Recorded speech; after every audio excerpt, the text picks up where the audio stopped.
90s کا کراچی بہت طریقوں سے مختلف تھا. ہمارے محلے کی ایک مسجد تھی. میں اسکول میں ہوتا تھا اس زمانے میں، اور اس مسجد میں نماز پڑھنے جاتے تھے. روحانی ماحول تھا، بہت پرسکون ماحول تھا. تبلیغی جماعت والوں کی مسجد تھی، اور اکثر عشاء کے بعد وہاں پہ تعلیم کا سلسلہ ہوا کرتا تھا. وہاں پر ایک شخص نماز پڑھنے آتا تھا، آنا شروع ہوا تھا. زیادہ تر مغرب اور عشاء میں دکھتا تھا، اور تیاری سے ایسی لگتا تھا کہ جیسے دفتر سے وہ ڈائریکٹ مغرب کی نماز پڑھنے آتا ہے. بہت باوقار شخصیت، پر رونق چہرہ، کلین شیف جوان، ارلی 30s میں کہہ سکتے ہیں اس کو.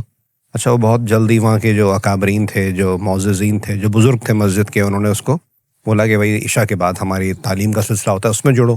اس میں وہ بیٹھنا شروع ہوا، اور آہستہ آہستہ اس کے اندر حلیے میں بھی تبدیلی آئی اور روٹین میں بھی تبدیلی آئی. وہ مسجد کا جو گشت ہوا کرتا تھا ہر جمعرات کو محلے میں، اس میں بھی جانے لگ گیا. محلے میں بھی میں اس کو دیکھتا تھا. ایک خوش شکل بیگم تھی اس کی، اور نئی نویلی گاڑی میں گھوم رہا ہوتا تھا. محلے میں ہی اس کا ایک بڑا خوبصورت گھر تھا. اچھا، جو بزرگ افراد ہوتے تھے مسجد میں، اکثر میں اس کو کہتے ہوئے سنتا تھا کہ اس سے بتا رہے ہوتے تھے کہ یار اپنی نوکری چینج کر لو، کسی طریقے سے کوئی اور نوکری کر لو. مجھے سمجھ نہیں آتا تھا ایسا کیا کرتا ہے جو بہت طریقوں سے غلط ہے، جو اس کو اتنا سمجھاتے ہیں. کچھ عرصے میں پتہ لگا وہ چارٹرڈ اکاؤنٹنٹ ہے پاکستان کے ایک بہت بڑے بینک میں. مجھے تو بڑی خوشی ہوئی، مجھے اور عزت بڑھ گئی میرے دل میں اس کے لیے.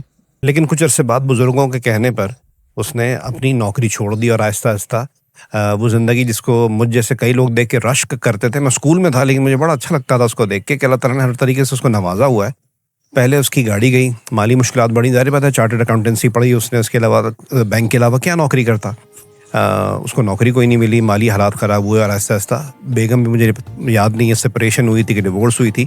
گھر بھی اس کا تباہ ہوا، مالی مشکلات کا بھی شکار رہا، اور وہ عجیب گمسم سا رہنے لگ گیا. آج بھی میرے دماغ میں سوال آتا ہے کئی کہ اس دور میں 90s کا دور جیسے بتا رہا ہوں مختلف تھا بہت، اور اس دور میں بینک کی نوکری سود کی وجہ سے حرام قرار دی جاتی تھی. اسی کے تحت اس کو سمجھایا گیا.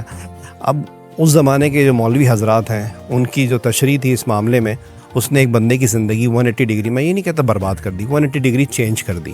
آج اسلامک بینکنگ کے نام پہ اس سیکٹر کو حلال قرار دے دیا گیا ہے. اب اس میں دو سبق ہیں کہ آج جو چیزیں غلط ہیں کہ اگلے 20 سال میں وہ صحیح ہو جائیں گی. اس بندے کی زندگی کے ساتھ جو اس وقت ہوا وہ کیا مناسب تھا. اور ایک اور چیز، ہم بہت اہم فیصلے، بہت پرسنل فیصلے کا جو اسٹیئرنگ وہیل ہے نا، کبھی کبھی احترام میں، محبت میں، خلوص میں دوسروں کو دے دیتے ہیں. یہ ہمیں نہیں کرنا چاہیے.